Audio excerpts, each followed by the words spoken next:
சரி, சமுத்திரத்தையும் எப்படி தாண்டவும் தெரியல, இதுக்கு அந்தண்டதான் எங்க இருக்கா சீதை அப்படிங்கிறது தெரியல, இதுக்கு மேல எப்படி தேடுறது அப்படின்னே தெரியல. அப்ப இங்கே நம்ம வந்து உயிரை விட்டுட வேண்டியதா அப்படின்னு கீழே உட்காந்துட்டார் அத்தனை பேரும். அங்க பக்கத்துல வந்து சம்பாதி அப்படிங்கிற ஒரு பட்சி இருக்கு. அது வந்து ரொம்ப வயசான பட்சி, அது அங்கதான் படுத்துட்டு இருக்கு. இவாளெல்லாம் உயிரை விட்டுடுவேன் அப்படின்னு சொன்னதும் தனக்கு ஆகாரம் அருமையா ஏற்பாடு பண்ணி கொடுத்துருக்கான் போல. இவா ஒவ்வொன்னையா சாப்பிட்டாலே நமக்கு பசி தீர்ந்துருவேன் அப்படின்னு நினைக்கிறது.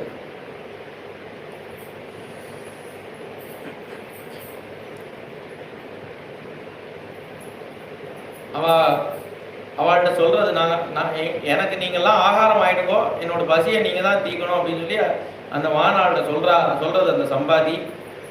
இவாள்லாம் நினைச்சுக்கிறா அந்த ராமருக்காக உயிரையே விட்ட அந்த ஜடாயுவும் ஒரு பட்சி தானே. அந்த ஜடாயு எப்பேற்பட்ட தியாகத்தை பண்ணியிருக்கு, இதுவும் ஒரு